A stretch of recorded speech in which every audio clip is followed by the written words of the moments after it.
Bismillahirrahmanirrahim. My name is Wasim Anjum and I am student of PhD Computer Science, first semester, USKT. Dawood university of engineering and technology के existing interface को हमने जो improve किया है उसके हवाले से प्रेजेंटेशन देने जा रहा हूँ। और इसमें जो हमने पॉइंट्स डिस्कस करने हैं वो ये हैं। सबसे पहले ह्यूरिस्टिक एवेल्यूएशन के ऊपर बात होगी जो परफॉर्म की गई है एग्जिस्टिंग वेबसाइट के ऊपर, और फिर उसी की बेस के ऊपर वेबसाइट को रीडिज़ाइन किया गया है। और फिर रिस्पांस है उस ह्यूरिस्टिक इवैल्यूएशन के ऊपर हमारे एक साथी अबू ज़र का, जिन्होंने कुछ पॉइंट्स उसमें इवैल्यूएट किए हैं, तो वो एक्सेप्टेड और नॉट एक्सेप्टेड के हवाले से देखे जाएंगे। और इसी तरह आखिर में हम उसे सेल्फ क्रिटिक भी करेंगे। आइए अब चलते हैं ह्यूरिस्टिक एवेल्यूएशन की तरफ। ह्यूरिस्टिक एवेल्यूएशन का मतलब ये है कि एक्सपर्ट्स ने कुछ पॉइंट्स डिज़ाइन किए हुए हैं जो किसी भी वेबसाइट को एनालाइज करने के लिए इस्तेमाल होते हैं, और उसके अंदर उसकी मिस्टेक्स फाइंड करने के लिए, उसको रिकमेंडेशन देने के लिए वो 10 पॉइंट्स यूज़ होते हैं। तो आइए एक एक करके ह्यूरिस्टिक एवेल्यूएशन की तरफ चलते हैं। पहला पॉइंट जो है वो है विजिबिलिटी ऑफ सिस्टम स्टेटस। इसका मतलब ये है कि यूज़र को कैसे ये पता चल रहा है कि वो किस जगह पे है वेबसाइट पे, और स्टेट ऑफ द सिस्टम क्या है। यानी यूज़र अगर कोई काम कर रहा है, कोई चीज़ डाउनलोड कर रहा है, तो उसको वो डाउनलोड का पता भी चले कि कितने % डाउनलोड हो चुकी है।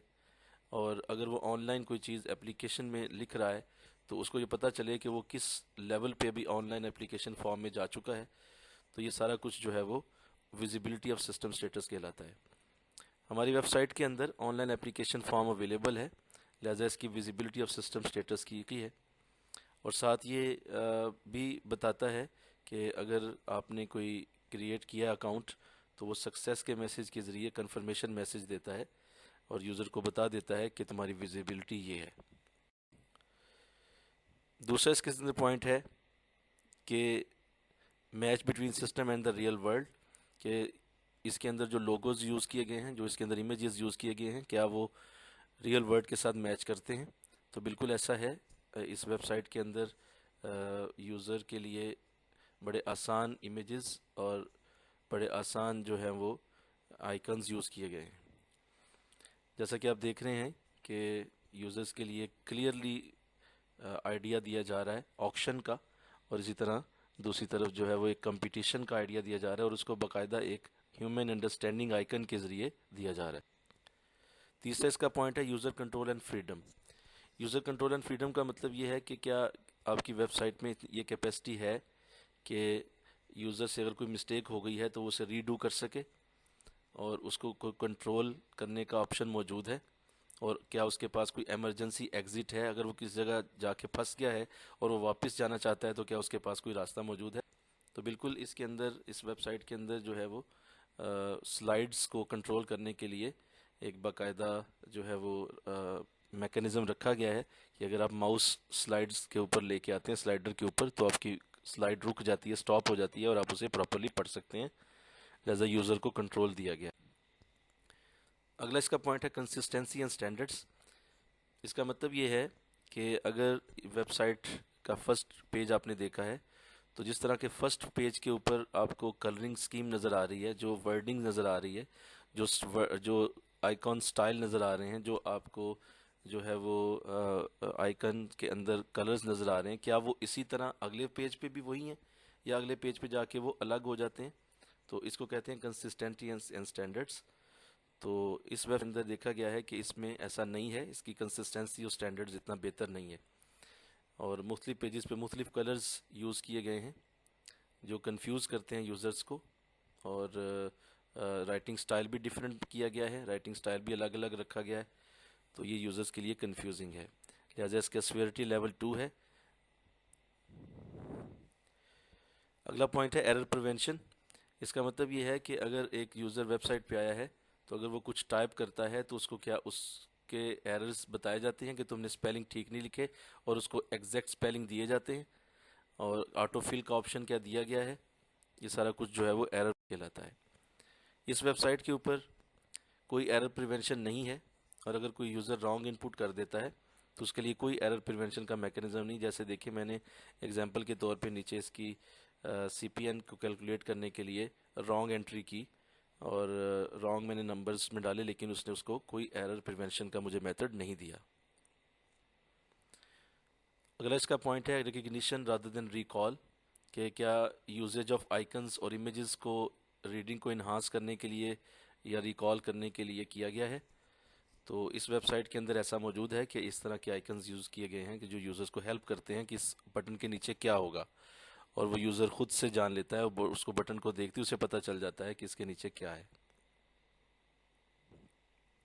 अगला पॉइंट है flexibility and efficiency of use. इसका मतलब ये है कि आपका सिस्टम और आपकी वेबसाइट इस तरह से डिज़ाइन की गई है कि वो इनएक्सपीरियंस और एक्सपीरियंस्ड यूज़र्स के लिए कोई प्रॉब्लम नहीं करती, और दोनों यूज़र्स को वो आसानी से डील कर सकती है।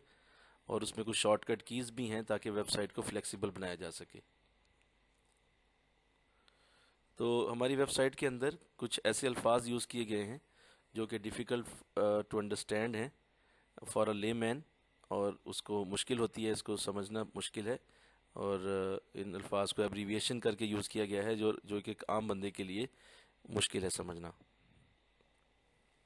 एस्थेटिक एंड मिनिमलिस्ट डिज़ाइन का मतलब ये है कि आपकी क्या वेबसाइट यूज़र फ्रेंडली है और इजी टू ऑपरेट है।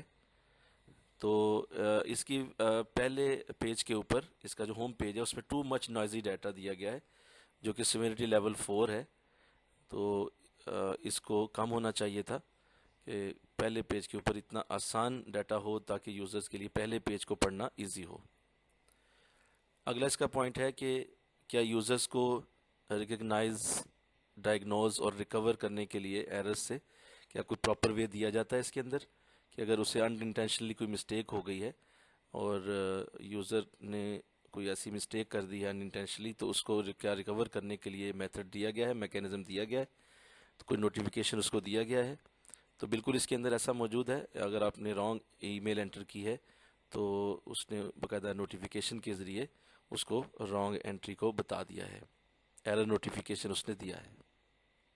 और आखिर में इसका पॉइंट ये है कि क्या यूज़र्स के लिए हेल्प एंड डॉक्यूमेंटेशन मौजूद है, उसकी कोई वीडियो बना के रखी गई है, या यूज़र को कोई डॉक्यूमेंट दिया गया है, या यूज़र को कोई मोबाइल नंबर्स या कोई कॉन्टैक्ट नंबर्स दिए गए हैं। तो बिल्कुल इसमें ऐसा मौजूद है कि वाइस चांसलर्स के नंबर हैं और डीन के नंबर हैं, एकेडमिक कंट्रोलर्स के नंबर हैं, जो कि उनकी ईमेल्स भी दी गई हैं ताकि यूज़र्स को इन नंबर्स के से अथॉरिटीज़ से बात करने में आसानी हो।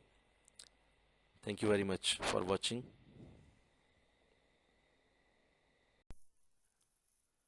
तो आइए अब हम वेबसाइट की रीडिज़ाइनिंग की तरफ चलते हैं और देखते हैं कि हमने इस वेबसाइट को किस तरह से बेहतर अंदाज में रीडिज़ाइन किया है। सबसे पहले आप देख रहे हैं कि वेबसाइट को बिल्कुल एक न्यू लुक के अंदर ट्रांसफॉर्म किया गया है, और ख़ास तौर पे जो सेंटर में स्लाइडर नज़र आ रहा है, ये एक असल में पैन है जिसके अंदर डाटा विजिबल होगा। हमारी जो पिछली वेबसाइट का जो लुक एंड फील था उसके अंदर ये हो रहा था कि वेबसाइट के किसी भी पेज को जब लोड किया जाता था तो पूरा पेज लोड होता था और पिछला पेज गायब हो जाता था। जबकि हमने इसमें एक नई चीज़ ये इंट्रोड्यूस करवाई है कि हम जो भी चीज़ लोड करेंगे तो तो यहाँ स्लाइडर की जगह के ऊपर वो लोड होगी। तो आपके सामने एक बड़ा खूबसूरत सा, एक बड़ा सोफिस्टिकेटेड सा व्यू नज़र आ रहा है कि उसको बिल्कुल रीडिज़ाइन किया गया है।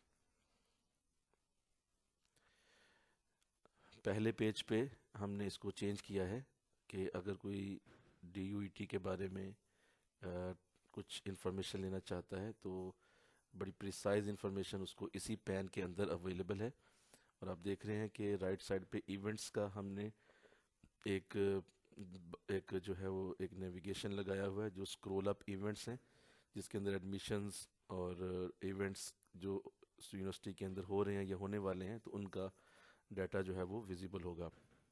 इसी तरह ऊपर अप्लाई ऑनलाइन का बटन आपको नज़र आ रहा है, वो भी पहले नहीं था, वो भी रिडिज़ाइन किया गया है कि बाकायदा वो इस तरह विजिबल होगा, और उसको कलर भी इस तरह आई कैचिंग दिया गया है ताकि फ़ौरन स्टूडेंट की नज़र वहाँ जाए। दूसरा जो इसमें हमने मेजर चेंज किया है वो एडमिशन्स के अंदर किया है। एडमिशन्स की जो इन्फॉर्मेशन है वो बड़ी प्रिसाइज रखी गई है कि उसके अंदर अगर कोई शख्स चाहता है कि उसने एडमिशन के बारे में सारी डिटेल पता करनी है, तो इस तरह वो जो जो माउस लाता जाएगा अपने एडमिशन्स के ऊपर, जो वो क्लास जिस भी डिग्री के बारे में वो जानना चाहता है, तो उसके माउस के ऊपर आने से ही वो अगला आइकन और अगला मेन्यू जो है वो खुलता चला जाएगा। तो इस तरह, और वो सारी इंफॉर्मेशन नीचे पैन में नज़र आती जाएगी, यानी हमारी ये वेबसाइट जो है वो बार बार लोड नहीं होगी, इसी के अंदर ये लोड होता जा रहेगा। इस तरह डिपार्टमेंट्स की डिटेल को भी हमने चेंज किया है, और डिपार्टमेंट्स के नाम जो हैं वो सारे जो हैं वो यहाँ विजिबल हैं, और डिपार्टमेंट्स के नाम भी इसी पैन के अंदर ही विजिबल होंगे। जो कि बाकी पेजेस को हमने नो चेंज पे रखा है, वो बड़ा अच्छा डाटा था DUET का, तो एग्जामिनेशंस का पेज नो चेंज पे है। इस तरह न्यूज़ का पेज भी हमने नो चेंज पे रखा है। डाउनलोड्स का पेज भी एज इट इज़ रखा गया है, क्योंकि उसका डाटा भी बड़ा बेहतर अंदाज में विजिबल था, तो लिहाजा डाउनलोड्स का पेज भी हमने नो चेंज पे ही रखा है। एक नई चीज़ जो इसमें ऐड की गई है वो कॉन्टैक्ट फॉर्म है। गैलरी के पेज को भी नो चेंज पे रखा गया है, गैलरी के पेज को भी नो चेंज पे रखा गया है। कैरियर्स का पेज भी इसी तरह से नो चेंज पे। Research is also on no change होनी चाहिए, और search bar should also be displayed, तो सर्च बार को भी हमने इस्तेमाल किया है। ये आप देख सकते हैं कि ऊपर यूनिवर्सिटी के नाम से ऊपर जो है आपको सर्च DUET के नाम से एक बार नज़र आ रही है, वो भी इसमें ऐड की गई है, और जो कि रेकमेंड की गई थी कि इसमें सर्च की बार भी होनी चाहिए, तो वो हमने वहाँ पे उसको विजिबल किया है। उसके बाद दो हमने पॉइंट्स उनके नॉट एक्सेप्टेड में रखे हैं। एक उन्होंने कहा था कि top bar should be displayed on every page, तो उसको हमने एक्सेप्ट नहीं किया है। उसकी वजह यह है कि लेफ़्ट साइड पे जो हमारा मेन्यू मौजूद है, उसमें सारी की सारी हमारी डिटेल ऑलरेडी विजिबल है। अगर हम टॉप बार भी लगाएंगे तो उससे डाटा कंजस्टेड होने का इम्कान है, तो इसलिए हमने टॉप बार को आइडिया जो है वो रिजेक्ट किया है कि हम टॉप बार को लगाना यहाँ मुनासिब नहीं समझ रहे, क्योंकि लेफ़्ट साइड पे हमारा डाटा ऑलरेडी बहुत अच्छा विजिबल है। फिर उन्होंने दूसरा हमें ये पॉइंट दिया था कि apply online button should be displayed properly, तो हमने ऑनलाइन बटन को ऑलरेडी प्रॉपरली डिस्प्लेड किया हुआ है, और जहाँ पे उसका ये डिस्प्ले की लोकेशन है ये बड़ी प्रॉपर है, तो इसलिए हमने इस पॉइंट को भी नॉट एक्सेप्टेड के अंदर रखा है। सेल्फ क्रिटिक इस वेबसाइट के ऊपर किया गया है। ज़ाहिर है हर चीज़ में कहीं ना कहीं बेहतरी की गुंजाइश हमेशा रहती है, लिहाजा हमने अपनी वेबसाइट को सेल्फ क्रिटिक भी किया है। तो पहला पॉइंट ये था कि there can Urdu version of website be developed. इस वेबसाइट का कोई उर्दू वर्जन भी होना चाहिए, कि अगर कोई उर्दू वर्जन में से पढ़ना चाहे तो इसको डेवलप होना चाहिए, इस हवाले से कि वेबसाइट का उर्दू वर्जन भी मौजूद हो। There can be counter of visitors be added. ये भी एक आने वाले वक्त में एक अच्छी चीज़ होगी कि हमें विजिटर्स का काउंटर इसके ऊपर अवेलेबल हो, और हमें पता चलता रहे कि कितने विजिटर्स हमारी वेबसाइट को विजिट कर चुके हैं, तो वो काउंटर जो है वो भी इसमें ऐड हो सकता है आइंदा फ्यूचर में। Map of the website can be displayed. Map का भी आइडिया हमने इसमें रखा था कि मैप इसमें लगाया जाए कि पूरी वेबसाइट का एक मैप मौजूद हो और आसानी से उसमें नेविगेट किया जा सके। There should be notification appeared when home page visited. जब कोई शख्स होम पेज खोलता है तो पहले नोटिफिकेशन का एक बैनर आ जाए सामने, और उसमें जो लेटेस्ट इंफॉर्मेशन है वो भी विजिबल हो, जो कल परसों में ख़त्म हो जाने वाली है, तो वो जल्द से जल्द उसके ऊपर वो यूज़र की तवज्जो लाए। तो ये भी एक अच्छी चीज़ है, इसको भी आइंदा वक्त में किया जा सकता है। Icons should also B use for better visibility. जितने भी अल्फाज यूज़ किए गए हैं उनके साथ उनके आइकॉन्स भी लगा दिए जाएं, तो भी एक बेटर एक्सपीरियंस होगा विजिबिलिटी के हवाले से। Thanks for watching.